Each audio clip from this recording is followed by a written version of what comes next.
So, a while back, I reviewed all of Futurama on my old channel, and I watched it on Hulu. Little did I know, Hulu does not put it together chronologically at all.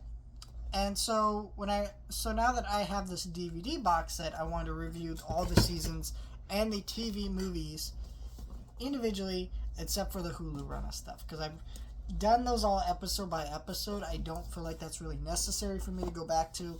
I don't feel like I really engaged enough with the rest of the run of Futurama, so I'm going to talk about all the seasons. I did not know that watching the episodes on Hulu. Or I knew that episodes were out of order, but I thought that was just because they were just going off the way they aired broadcast-wise, and that was just the way they were probably released on DVD as well. I didn't know that you could actually buy them on DVD, and this is the correct way. And I didn't know that I knew there were Futurama movies, but I didn't know that they split the episodes into their own season. And so now I'll actually get to watch them as the way they were intended, as movies, for better or for worse, I guess. We'll see how that goes.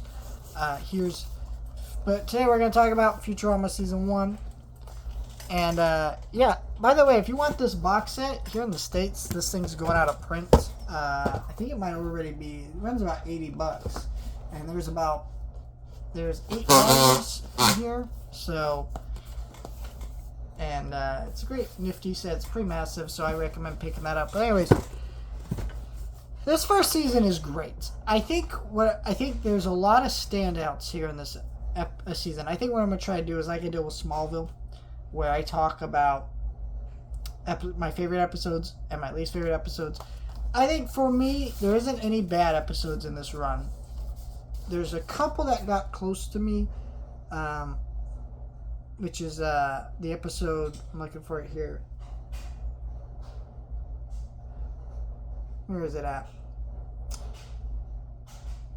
Oh, it's Fear of a Bot of Robots is the one where like Bender goes to this planet that really hates humans, and there's some fun gags in it, but it doesn't really work overall. I just thought it was pretty boring and stuff like that. But yeah, overall, my favorite episodes, I really like A Flight to Remember. That's a classic episode that really worked. It was really funny. Really enjoyed Mars University. And the pilot of this season is really great. And episode 2, the one where they go to the moon. Just so many good gags in that episode. I also just really liked how focused this first season was. Where I feel like, Matt Groening's other project he did before this, which of course was The Simpsons. The first season of that show was very focused as well, but still felt a lot of like janky growing pains and not really sure what the show wanted to be.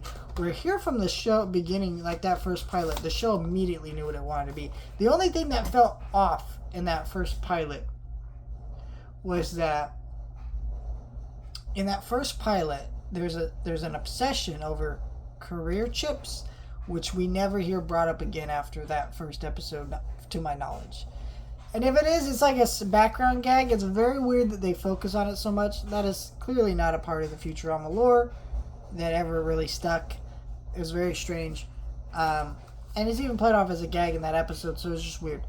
But for the most part, this show really knew what it wanted to be. Its identity, its sense of humor. Where The Simpsons, I think the first season of The Simpsons is not very funny. It's very heartfelt and has a lot of great storylines with its characters and stuff. But I never felt like it was really funny. And this is a great season of this show, of Futurama, and a great start to the show that really keeps things focused. All the episodes here either focus on Fry, Bender, or Leela, or either or's relationship, or Amy. There's some background gags. Zoidberg gets some funny moments, right? Mostly background gags. Hermes, same thing. Nobody gets the spotlight other than those two characters. There's like one episode, which was Mars University, that kind of highlighted Professor's character a little bit more. But for the most part, every other character got either a side plot or they were just a side joke in the episode. And I think that worked for just kind of setting us up for, here's our main trio of characters. Let's not overload you. And if we get a second season, we'll do some more. So 13 episodes. worked out really well and made for a really great season of television. And I will be reviewing a season of Futurama every month, and until I have to stop and then do the movies, and then we'll do the other seasons. But yeah, I thought this was great. Let me know your thoughts, like, share, and subscribe.